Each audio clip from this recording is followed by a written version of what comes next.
Hey guys, so I'm here to do day 13 of the 31 Days of Horror. I apologize for being late again with it. I just had like a lot of tests to take at school yesterday, and I laid down for a nap, and I didn't wake up till like 3 this morning. So yeah, I'll try and be better, but making a video every day is kind of hard when you have work and school and everything, but I'm gonna do it. I'm doing it. Okay, so day 13 of the 31 Days of Horror. And the film that I watched today, or yesterday, but for today, is A Shadow of the Vampire. And it's kind of a, I guess, black comedy mixed with horror. And it's from 2000. And it stars a lot of well-known actors: John Malkovich, Eddie Izzard, Willem Dafoe, Carrie Elwes, like a lot of, Udo Kier, like a lot of well-known actors.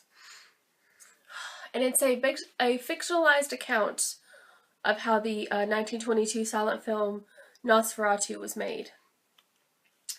And in this film, it portrays the actor Max Schreck, who played Count Orlok, as being an actual vampire, not an actor. And so that's kind of interesting, to say the least. And it just follows the process of filming the movie, and the director having to deal with the Max Schreck Count Orlok character, who is, like I said, is an actual vampire, and the entire time of filming just wants to drink people's blood and just not do like what he like not want to do filming, which was what he agreed. Like, he and the director came to an agreement that the director would let him feed off certain people if he made the film. So it's kind of funny. Now, what I thought was interesting with this, and I'll get more into the film itself, but usually in books and movies about vampires, vampires are kind of looked at as being strong and powerful and confident, intelligent somewhat, but just powerful creatures, confident creatures. Sometimes very sexual, sometimes just this strong presence. And what I thought was funny in this movie was the way that the vampire Count Orlok, I think that's his name. Yeah, Orlok is the way he's portrayed is very childish. He doesn't act like a vampire that you've seen before. Like I said, the whole time he constantly wants to drink people's blood, and he won't listen or pay attention to things, and the director has to keep on to him to do scenes a certain way, and has to keep on to him saying, don't attack my crew, don't just drink people's blood when you want to, don't do this and this and this. And Count Orlok, Max Schreck character, is just very childish and kind of naive to things. Like, you can tell that this is a being that's not used to society, because he doesn't understand things sometimes either. And it's just, I hadn't seen a vampire portrayed like that before, so that was kind of interesting. And the original film it's based on, Nosferatu, was famous, and they go over that. Well, they don't really go over it in the film, but they do somewhat, because they talk about Dracula and say, no, this is not Dracula, because Bram Stoker's widow, Florence, didn't want to sign over rights to Dracula, so they had to change the names and the characters slightly of the movie, because it wasn't legally supposed to be made. So I thought that was kind of interesting. And another thing is, I really like filmmaking, but I like silent films, and I really like German expressionism. Like, it's just so dark and moody and atmospheric, and it's perfect for like horror movies.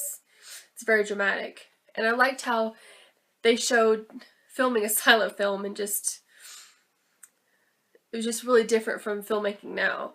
And they even have in the film, when you're watching it, they even have the intertiles that they do in old silent films, if you've seen them, where it has to explain to you what's going on in the scene, or explains to you how you transition to the next scene, like what happens. Like they'll say they took a boat to so and so, or they flew a plane to so and so. It's just I just know I really like that because I like silent films. The acting was all around good, of course, because there's all, you know, well-known actors in this. But Willem Dafoe, who I really love as Count Orlok, like I said, he was just, I like the character of Count Orlok anyway, just because I said he was very childish and kind of naive and stuff compared to other vampires I've seen. He just did a really good job with that character. And surprisingly, kind of looks pretty similar to the original Count Orlok from the original movie. John Malkovich did a good job. Everybody, I think, did a good job. The acting was good. Nothing wrong with that. And overall, I liked the movie. It wasn't amazing. It was just kind of a slow-paced film. Not slow-paced to the point of being boring, just slower paced.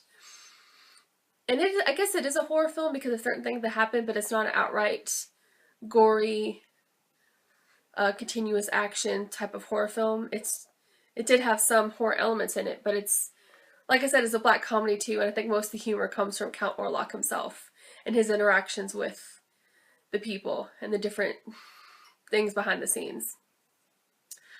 But yeah, overall I give this movie about a 7.5. It was enjoyable.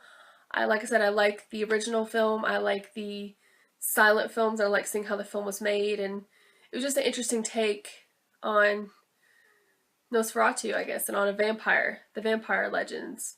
Because like I said, I really like the way that Orlok was portrayed differently than I've seen before. So yeah. That was Shadow of the Vampire. I watched this on Netflix, by the way, too. I occasionally try to go back and forth and try to find things from Netflix because I know a lot of people have Netflix, so they can find it easier. Because when I tend to watch other films, and especially foreign, like Asian films, those are way harder to find, especially to find with good subs, if any subs at all, but with good subtitles. So I try to watch films that can be easily found, but that's not always going to be the case with, you know. But if you ever can't find a film that I review, just send me a message or ask me and I'll tell you where I found it. So, yeah. But anyway, so that was the 13 Days of Horror. I reviewed Shadow of the Vampire.